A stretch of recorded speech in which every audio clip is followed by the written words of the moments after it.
Hello and welcome to Module 3, Set the Date and Prepare of 7 Steps to Organizing Your Home, a family's lasting solution to organizing the chaos.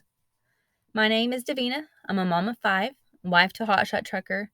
I'm a continuous improvement consultant by day and a chaos manager by default with my 5 crazy children. In this video, we're going to talk about what to look for when setting your home organization date, how to evaluate your space for storage solutions, what storage solutions you might need, and then how to prepare your space for cleaning and or repair needs.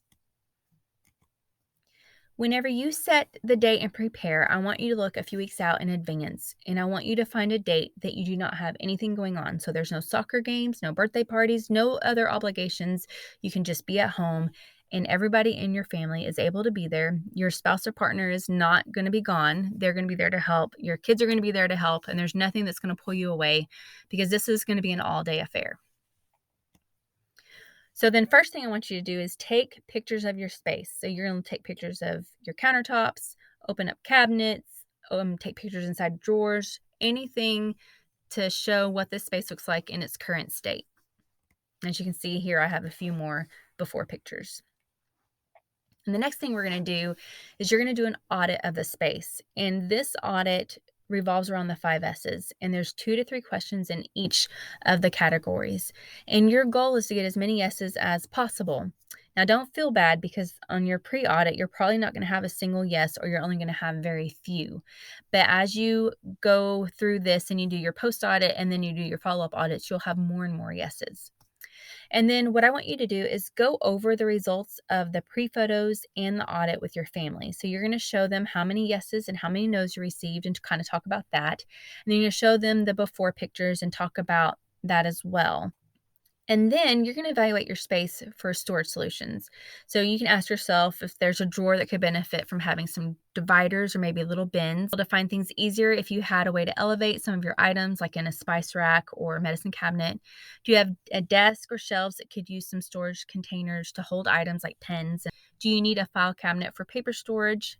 Do you need a toy box, toy bin, Rubbermaid container to hold Legos, blocks, Barbie dolls, or a rack that holds all their medals and trophies? So if in your child's room they have a lot of small toys that are scattered everywhere, maybe you have a better way to store those. And then you're going to look for baskets or bins that you can store your pots and pan lids so that they don't become scattered through the cabinets. That's what we did in this first pass. A basket or bin to store your lids for sippy cups, Yeti cups, water bottles, and place them near the cups they go to.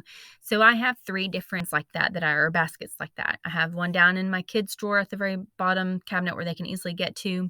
And then I have one for our Yeti cups and then one for our water bottles. And they are stored up by where I kept those.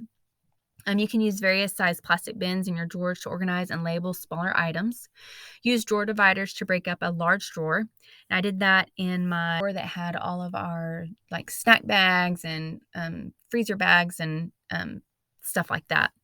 Utilize plastic drawers to store storage containers and their lids. For storage solution ideas, place a basket that attaches itself to a shelf in your cabinets or pantry to provide some elevated storage for your plates, coffee cups, things like that. I did do that, and it was very beneficial to do that in our space because I don't have a lot of storage in my kitchen. Utilize spice rack shelves that have 3 tiers to raise your spices or medicines up so you can easily find them. Install dividers that will allow you to store long, skinny items such as sheet pans in your cabinets. Hang your measuring spoons and cups on hooks. And utilize a tiered shelf on the back of your cabinet door to store items such as your pot lids. I ran across this idea after we'd already done our space organization, and I do think that this is one thing I will implement in the future instead of just the basket sitting in the cabinet. Now you want to evaluate your space for this.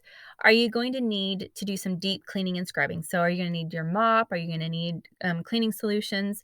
Do you have areas that you won't be able to clean, but you could paint it, replace it, or cover it to make it fresh or new? So you're going to have to make plans for that if you have items or areas like that. Will you have a bunch of items to donate or garage sell? So if you do have a bunch of those, what are you going to do with them? Are you going to center? Are you going to have somebody come pick them up? Do you have a place to store them until you can get to the place to donate? And then will you have a bunch of trash? And then if you do have a bunch of trash, are you going to need extra trash bins, or can you utilize what you have and just make do? All right, so in this next session, we're going to talk a little bit more about how to designate a space for your discarded, donated, or garage sale items. We're going to talk about the cleaning supplies, trash bins, and storage solutions you might need. And then we'll learn why you need a label maker or small address labels. And we'll talk about if you can't clean it, paint it, or cover it, what to do then. And then we'll also go over a little bit about a cave person and how to get them involved. Thank you so much for joining me in this module, and I'll see you on the next one.